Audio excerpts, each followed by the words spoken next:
Namaskar. Uh, I'm making another video on the Nepal Gen Z protest. This is just the same presentation in English because a lot of my viewers only know English. There are people who have subscribed from abroad as well. So, for their benefit, I'm doing this. Uh, Now, a little bit of background. Uh, Recently, there were huge protests led by what is known as the Gen Z crowd in Nepal, and it unexpectedly overthrew the existing government and created a power vacuum. And this entire presentation is to understand and analyze it using jyotish. Okay. Now there were certain trigger points for it, but there are much more deeper grievances. Um, so over the last 15 or 16 years, I think maybe 17 years, since uh, the present constitution of Nepal was instituted, I think in 2008, so 17 years, there have been, I think, more than 10 or maybe probably 15 prime ministers and governments during this period. So it's been like a revolving chair. And what's happening is the country has not got any stability. In 2008, the country moved away decisively from monarchy to a republican democracy. The expectation was a democracy will deliver the results for the people, and whatever are the expectations of the people, it will stand true upon that. Unfortunately, that has not happened, and mostly the politicians have indulged in horse trading with each other, and those same politicians have come again. Different people from the same parties have come as the prime minister, and put their own people in the government. On top of that, over the last so many years, there has been a much higher level of corruption. So the common people are not getting the benefits and fruits of whatever little progress is there, and on top of that, there's a lot of corruption. There's been a wide array of corruption scandals, and there have been ministers in jail currently due to this. On top of that, there is also charges of nepotism. That is, people who belong to the family of these ministers, they are getting they're getting some rewards or the other undue rewards, and they are living a lavish lifestyle. So there was a great deal of angst against all of this. Now, so there have been protests going on previous to this also. So this is not the first protest. There have been protests before this, but this protest was particularly triggered by one decision which was taken by the Nepalese government, and this fateful decision was taken on September 4th. So what the Nepalese government, because there were so many protests and there was so much criticism which was happening on media, especially social media. Social media is always out of control of these governments, right? Even media narrative they can try to shape by trying to co-opt or threaten the particular journalists, that is traditional media. But the social media is a different ball game altogether. So they tried to put certain restrictions on social media, okay, using certain Supreme Court directives, etc. So, so what they did was, so these social media, especially the American sites, they refused to accept the kind of restrictions the government was trying to put on them. So they were not ready to register themselves or accept these things. So in response to this, on September 4th, the Nepalese government did a ban of all these approximately 26 social media platforms like Facebook, Twitter, etc., WhatsApp, and all that. These are quite popular amongst the young people of youth of Nepal. So in protests of this, this was like the trigger point. There was already the underlying acts due to corruption and whatnot, but this sort of trigger, and then there were certain further trigger points. But this one was a very important trigger point. Now, when I'm analyzing the entirety of this, so I can rely on the foundation chart of the present Nepalese constitution, and I have that chart also with me. But since this one was particularly and clearly triggered by that event, because there were protests which happened 3-4 days later in response to this social media ban and also corruption, etc. That was then very heavily handled by the government. So on September 8th, the protests were largely supposed to have been peaceful, but then the government, didn't allow them to come to the parliament, and they blocked them. They fired tear gas shells, then rubber bullets, and then live ammunition. And in this live ammunition, that is firing, shooting, approximately a dozen or so protesters, youths, basically young boys and girls, they died. I'm not sure whether boys and girls both were there, but youths died in that, and several others were injured and hospitalized. That then triggered a whiplash from the protesters, and on September 9th, the protest was much more violent. Now, there are a whole lot of conspiracy theories because many of these student protesters themselves say that they were not violent, there were other people who infiltrated the movement and then made it violent. In this process, the parliament was torched, burned. This picture that you see over here is of the Nepalese parliament, and this, I think, this picture will remain for the ages. Apart from this, the Supreme Court building was torched, the President's Palace, the Prime Minister's residence, so many other places. Even the firm which ran the helicopter service to help these politicians escape, that also met with the ire of these protesters, and its building, its headquarters was burned down of that helicopter company. So such was the rage. So we have to understand it's a very, and this unexpectedly overthrew the government. It's somewhat similar to what has happened recently in Sri Lanka as well as in Bangladesh. Okay, but unlike Sri Lanka and Bangladesh, there is an organic nature. Obviously, there could be powers behind it, but there is an organic nature also of the kind of anger that the students had.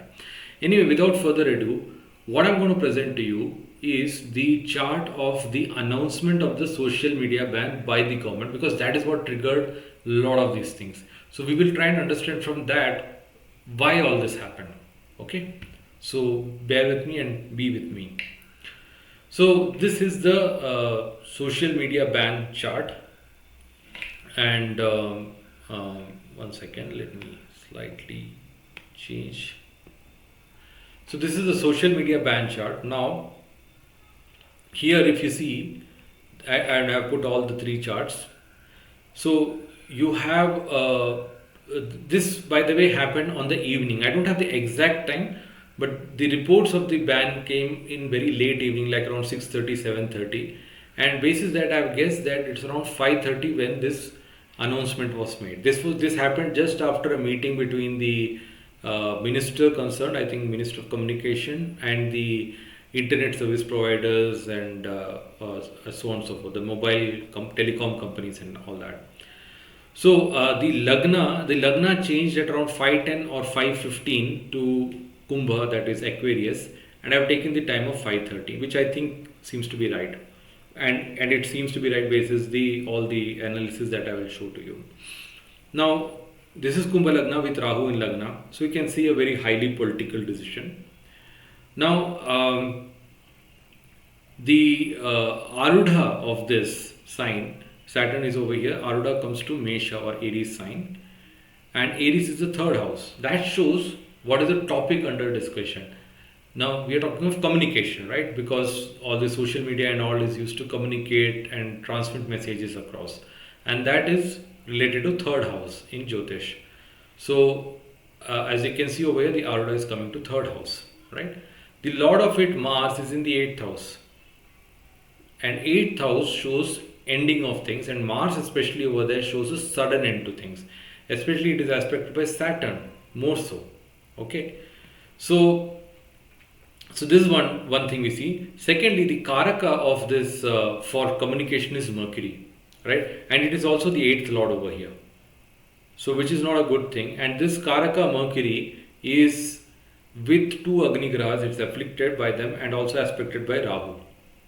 Okay, and it is also in what is known as Marana Karaka Sthana. So the Karaka has to be strong in any chart. So if you want to do a social media ban and if Mercury is afflicted, then definitely it is going to result in very bad things. Now, on top of that, Mercury is here, the Tithi Lord. Tithi Lord shows the emotions of people. The emotions are greatly disturbed. People come with very strong emotions against. They are not detached. They are very, very angry. right? Why angry? Because Agni Grahas are conjoined, right? If it was Saturn and Rahu, then they are sorrowful or dejected or depressed, but this shows anger. And especially when aspected by Rahu with this Agni Grahas, Rahu is a Vayu Graha and this is Sun and Ketu, which are Agni Grahas. It is like fuel to the fire, so it becomes explosive. Okay. Now, Rahu in Lagna is, while it is in own sign, which is good thing, but which shows that the people are quite powerful who are able to enact this decision. But it is what is known as directionless, because when Rahu is in Lagna, it is lacking direction. Rahu in seventh house has full understanding of direction. Okay, it is called Digbala, right? So this showing a directionless decision over here. And later on, when things unfolded, the government looked completely directionless. They had no clue what to do. Now, further on, I mentioned Mars in 8th house is a sudden violent end. Now, third house is also about military or the defense. Now, if you go back and read, the person who finally convinced Prime Minister KP Sharma Oli that you got to resign, otherwise we'll not be able to bring things under control, was the general of the Nepalese army, the commander-in-chief, who was Ashok Sigdel, General Ashok Sigdel. He convinced it. He convinced the politician, that is the Prime Minister. You can see Mars is having a drishti on Saturn over here, and Saturn is a Lagnesha. So that is indicating Oli over here. Right? But another way we can see Oli, and that is by 10th house, and I'll come to that. Another important thing, we are talking about Mercury over here. See, who were leading the protest? It was the students, the Gen Z as they say. Mercury also indicates young kids, especially as it's also the fifth lord. So both these things combined, we can say it is young children or kids over here, youth basically. Many of them are still in their teens and maybe in early 20s or thereabouts. Okay, so they are still youngsters. So they were leading. Many of them were school children, right? Now here, if you see fifth house is as from a country's chart point of view, fifth house is about the praja or the people, the public. Now here, which public is being indicated? The school children or the youth, the young, the Gen Z people. That is what is being indicated over here. There's also Jupiter here. We'll see what that means. But Mercury is the one which is the fifth lord, which is indicating the children, and they are very afflicted, very unhappy. Not just this, after this social media ban, which happened on September 4th evening, I think 5th or 6th of September, a very unfortunate incident happened, and that increase of fault lines. Early in the morning, one young girl, she was going to her school. She was walking to her school. At that time, a convoy of one of the ministers of the government that went past maybe at speed or whatever, and it knocked this girl off. This girl fell a few feet away. She was injured, but fortunately she didn't lose her life. But this created huge uproar because already there was a great deal of anger against the entitled behavior of these leaders and their family, etc. So on top of that, this convoy just breezed past without even trying to look at it. That's what I understand, without even trying to do anything about this girl. And when, to add fuel to the fire or rub salt to the wounds, when the Prime Minister, Oli, he came to know about it, he said it's a normal incident, as if, brushing it off. So that was like, what else can people expect, from, they should want some kind of sympathy at least. You have done the social media. So it was like very heavy-handed kind of thing. It's like the Prime Minister saying, I can do what I please. I am running the government. I can do what I please. You can't do anything against me. I think that was when the bag broke and literally the floodgates opened of the anger and the emotions which were there over here. So that's what we see over here. By the way, young girl, again a Mercury with Ketu. Ketu would indicate a girl, a female gender. Okay, and this Ketu is the 10th lord. See, Ketu is the 10th lord, so it is also indicating the government. And this is a mistake. Ketu indicates mistakes on the part of the people. So a big mistake was done, was the social media ban and the kind of reaction which was given to this girl. Now, I mentioned this. One interesting thing also is that the houses of these people, see, not just the public government buildings, but also the houses, the residential places of many of the leaders were burned, right? Now, Ketu also happens to be the Karaka for Griha. That is, but it is not just Griha in the sense of your residence. It's also any built up thing, right? So even you can include the government buildings, because Sun is with Ketu. Sun indicates government. Government buildings are also torched. Apart from that, the private buildings, the houses, the private homes were also torched. Even that of the president was torched. Okay. Since these are Agni Grahas, hence they were burnt. Now, another point is this first Lord Saturn is in second house of finances. So, the root angst was all the corruption that was being done. Second house is about finances, wealth, etc. And Saturn over there indicates something, some kind of wrongdoing which is happening over there. It is aspected by Mars. So, there is definitely a very bad things happening over there. Finances are being mismanaged. Okay, so that is what the government is, the people are at the helm are doing over here. So the Sun ruling class is affected, that I have mentioned. Another interesting thing is the ninth house is important for protection. So here, as you can see, the fifth lord is afflicted. One of the Kona lords is afflicted. You want to depend. Okay, if ninth lord was strong, there would have been some way out. We want to see in every case, is there some way out? Okay. Now, unfortunately, here the ninth lord Venus, he happens to be also the Badhakesh, and he is in the sixth house, or she is in the sixth house in Marana Karakasthana. Sixth house is also house of enemy. Now, to me, this Venus is indicating India, because India is Taurus Lagna. So India could have protected. See, India is a major neighbor, and India can protect such situations of instability, etc. But already KP Sharma Oli had made an enemy out of India. It's not as if India is involved in the entire thing. I will show to you, India is not involved. Someone else was involved, and we'll discuss that, right? As you would have seen in the title. But India is not, but at the same time, India is not interested in protecting Oli also, because Oli has been patently anti-India. He's been in the what you call Godh, the lap of Chinese. Okay, so that really doesn't help. Now, in all of this, the one, you may say, good factor, positive factor is Jupiter is aspecting the Lagna. Okay. Now, in a chart of a country, the 10th houses would indicate, a kind of where you have president and prime minister, or where you have king or monarch and the prime minister, that kind of thing. Where the prime minister, like even in India, you have the prime minister who's having all the power, but the ceremonial position is that of the president, right? So that is the same in Nepal also. There is a president over there. Okay, so KP Sharma Oli is running the country. He is the prime minister. He has all the powers, just like our prime minister Modi over here. But they have a president over there whose name is Mr. Paudel, similar to our president Draupadi Murmu over here. The president doesn't have power, but they are the head of the state. So the Lagna would indicate that head of the state. So Jupiter is aspecting the Lagna.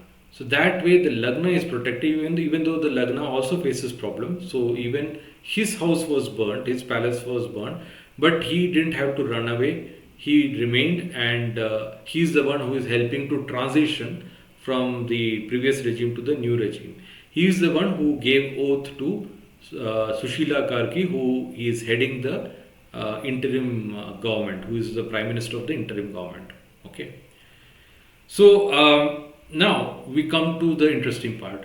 Okay, we can see very clearly that the students were at the forefront of that. But many of the student leaders themselves agree that they never wanted to also overthrow the government. They just wanted their voices to be heard, right? They never wanted so much of destruction and all to be done in the, Supreme Court building being burned, the parliament being burned, etc. They didn't want it, yet it happened. It's obvious that and they themselves agree someone else infiltrated this. Now the question is, who would have infiltrated? They must be people with some power. Now, we have to do a Sherlock Holmes kind of thing over here, and we'll then try to substantiate that with the chart. Now, who are the key players geopolitically and within Nepal, right? In Nepal, you have all these political parties. Now, all the political parties are involved in the governance. Okay, um, the present government was made by one of the factions of the communists and Nepali Congress. So both were in on it.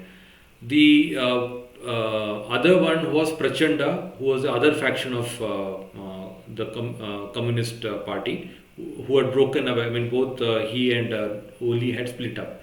But if you see there was a lot of attack on Prachanda also. So he was also not spared. So all of these people have been sidelined. So it is not done by any of this, because why would they sideline themselves? There's no point in that. Is China interested in doing this? Certainly not, because this government was of China. They had borrowed heavily in that Belt and Road initiative from China. They were completely in the lap of China, as I said. So China would have least interest in trying to overthrow this government. Okay. In fact, in the social media ban, so there was some of the, I think TikTok and all was not banned, because they were they are the Chinese apps, right? And the Chinese apps complied with whatever the government wanted. So they had registered themselves. It was the US apps which were banned. Now, other than that, who do we have? We have the king, the erstwhile king, Gyanendra. Okay, he may be interested in this. Just a few months back, I think last year, sometime or earlier this year, there were protests, pro-monarchy protests, that is, bring the monarchy back. That also went a bit violent, but eventually it fizzled out. Okay, he may be an interested party. One may even question whether India was interested in toppling this. Okay, but besides all of this, there is one important interested party, and that is USA. Everyone has been talking that USA and CIA has had some hand in it, and there is a reason to believe that, because in Bangladesh and Pakistan, two of the recent governments which were toppled in 2022 in Pakistan, in 2024 August, right, in Bangladesh, in both these cases there was a clear hand of United States. Okay, so here there could be a hand, because what is in it for United States? It's basically disturbing a Chinese ally. The way it sees, it doesn't see Nepal as in India's neighborhood, it sees more Nepal as China's ally, and it may also want to create problems in India's neighborhood. That has been the policy. They have created problem in Sri Lanka, Bangladesh, Pakistan, now Nepal. Hopefully they will not try. And anyway, Myanmar is also under problem. That's also a competition going on between USA and China. Now, is really USA involved? Okay. Now, USA's Lagna is that of Gemini. Okay. USA's symbol is that of eagle, the bird, right? Garuda, and that is coming from Mithuna Rashi. Okay, the Lord of that Mercury is, as you can see, involved in all of this, and it is with Sun, the king of birds. Sun is the king of birds, eagle. It is, and if you see, when I look at USA and this China, it is sort of like Devas versus Asuras kind of sort of thing which is happening over here. So Sun would indicate USA that way also. Okay. So now Sun is in own sign, right? Sun is in own sign. So it would depend on its Uchanata or exaltation lord, which is Mars. Sun exalts in Aries, and Mars would show its results largely. Now, Mars can be the military of Nepal. Mars can also be another country which is typically in our neighborhood, allied with USA, and recently quite much allied with USA, and is quite active in Nepal also, and that is Pakistan. Pakistan's ISI is quite involved in Nepal to create problems in India. And it is possible that USA doesn't like to dirty its own hands, so it would have used some Pakistani assets, etc. That is probably one conjecture. Is India involved in it? I don't think so at all, because India's Lagna is Taurus, and Venus or Moon, they are not involved in this anyway. But India has been quietly watching. It has neither tried to support Oli.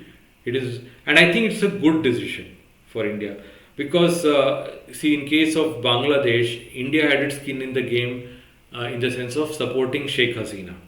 right? And we were widely seen to be supporting Sheikh Hasina. In this case, Nepal, fortunately, we are not seen to be on either person's side. So otherwise, what happens? Anything happens in our neighborhood, people tend to hate India first of foremost, and they tend to think it's India which has caused all of this, right? Fortunately, here everyone can see very clearly India has nothing to do, nothing to gain, and India is not interested in supporting either party. Now, one question could be, could the king have been interested in this? And I would say there may be a chance, because Sun and Leo does indicate that king may also have had some hand in it. It is quite unclear. Maybe only time will tell who were all behind this. Probably it is USA also and the king also, or certainly one of them were involved in this. Okay. So that's all I had to share today. And if you have any thoughts, any comments, any inputs, please feel free to share. Please let me know whether you like it or is there anything you disagree with. I'll be very happy to know that. Thank you so much for patiently listening to me. Namaskar. Bye for now.